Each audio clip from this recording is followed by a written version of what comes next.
looks like. Why don't you trust what Christ and God created in you, which is you and your immune system?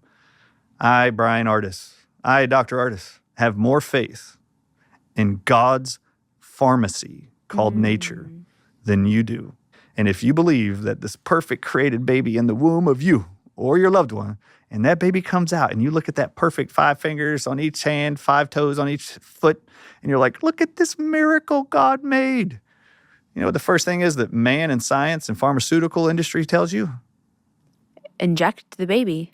This beautiful baby designed and created by God that you believe is in the image of God, actually. Supposedly, you believe that. There's a man in a white coat or a woman in a white coat standing right next to you saying, we need to take this creation by God and we need to inject it with a hepatitis B vaccine. It's crazy. Because God forgot an immune system. Okay, I didn't vaccinate my kids. I have 5 kids, 4 more adults now. Never vaccinated. Went through public school, universities, none of them. And they're all healthy. No drugs, no antibiotics, no nothing. And they're completely healthy. So is it true that in order to be healthy, you have to have man's injections inside of you for your immunity? No, this is the deception that God's design, you are flawed and you need man's lab-created science injected inside of you or drugged. Or you'll hear this phrase, you don't really need your spleen. You don't really need your gallbladder. You don't really need your appendix. Okay, who put those in there? God. Oh, do you think he just got tired after 6 days of creation and he just screwed up on day 6, took a nap, threw in some extra organs that you really didn't need? No. Who tells you this stuff isn't necessary? And since when is being pregnant a medical condition? It's actually called a medical condition. Really? Really? Crazy. I mean, God told Adam and Eve to leave the garden and go do what? Be fruitful and multiply. Be fruitful and multiply and replenish the earth. Mm-hmm. Interesting. How is that a medical condition? Yeah. How is all of life that God created on this earth, all the animals, all the species on the planet, how can they repopulate and it not be a medical condition? They're all out in the woods giving birth to babies, deer, elk, moose. Yeah. And none of them need a C-section and none of them need a vaccine when they're born. And these species have lasted the millennia the earth's been around. Yeah. You are too. And just, when you're reading Revelations 18:23, pay attention.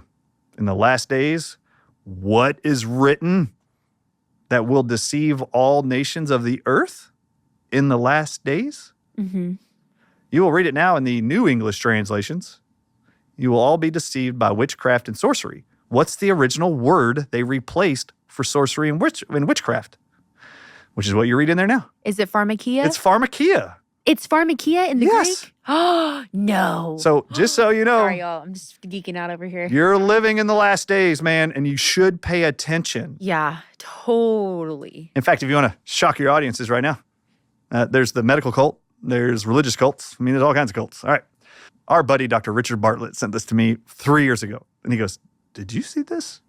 I want you to show the graphic of Time Magazine, January 11th, 1999. Okay. And for all of you who think, God, if I just had a kid that would become a medical doctor, my life would be amazing and I could just brag about my kid being an MD, I want you to read the title of the cover of Time Magazine, January 11th, 1999, which is in last century. We're in the 2000s now, okay? It actually reads across the front, the future of medicine. So if you're wondering what your kids are going to get into or you wanting to be a medical professional, what you're getting into, Time Magazine laid it out for you. What is the future of medicine? And they have a subtitle to the title of what the future of medicine looks like. It's all right on the cover. And it reads this. And I'm quoting, how genetic engineering will change us in the next century. Okay, so I want you to sit with that for a minute. The future of medicine, pharmakia, the medical industry, they're telling you what their goals are. They literally wrote how genetic engineering will change us in the next century. Do you believe God's design, the human body, this temple of our soul and spirit, do you believe it needs to be changed and God screwed up in its design? Then why are we trusting science to change us? And if you look at the illustration, this is very important, by the way. If you look at the illustration behind the title, The Future of Medicine, it is just one double-stranded DNA God gave us. Yeah. Double-stranded DNA. And half of your DNA is changed into something else, not human. It is a double DNA strand, And half of the DNA helix is a serpent. It's a snake. No. Yes, and you should put it on the screen. All of you lovers of pharmakia and medicine, just know this is the goal of pharmakia. In fact, I believe since the Garden of Eden, Yeah, I was going to say that. when God said to the serpent, Lucifer, you may be able to bruise the seed of the woman's heel, but they will be able to crush thy head. I believe the seed of the serpent has literally been the efforts of pharmakia forever, is to how do we intermingle the seed of Satan into the seed of man? Yep. Which is exactly what was forbidden in the Garden of Eden. And I believe man, science, and medicine has constantly been trying to figure out how to alter God's creation. It doesn't need changing. It's perfect. If you believe God's all-knowing, all-power, and omniscient, why are you trusting a profession to change us? Why do you need to be changed? Science wants you to believe they have figured out the human body and they can design it better than God did. That should be appalling to all Protestants around the world. Yeah. All of you should be angry at that. And all of you should be going like this, I think I should back away from these people. Mm-hmm. Okay, so what's the technology, do you know, that they are actually illustrating this DNA being half serpent, half human? What's it called? I know the name, but it's like escaped me. It's called CRISPR technology. Yes. So CRISPR technology now, the governments of the whole world and pharmaceutical industries have been pumping in billions of dollars of research. And you know what they say? We can ultimately delete certain genes out of your DNA that your parents gave you at conception. We're going to delete certain genes that cause you to be at higher risk for developing breast cancer, cardiovascular disease, diabetes. We're going to delete those genes and we're going to put in a different gene in its place. CRISPR is what it's abbreviated, CRSPR.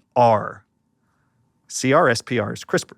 All right, so Hollanday Roche is the Roche company, owns the patent on that technology. CRSP, I need you to look up what CRSP is in science. CRSP stands for cysteine, cysteine, rich secretory proteins, secreted proteins. Look up what a CRISP is, and you should be appalled. CRISPs are universally found in snake's venom. Really? Yeah, they're actually wanting to delete human DNA genes and insert serpent reptile genes in its place. And then they're going to promise you the human being is greater than it was the way God designed it.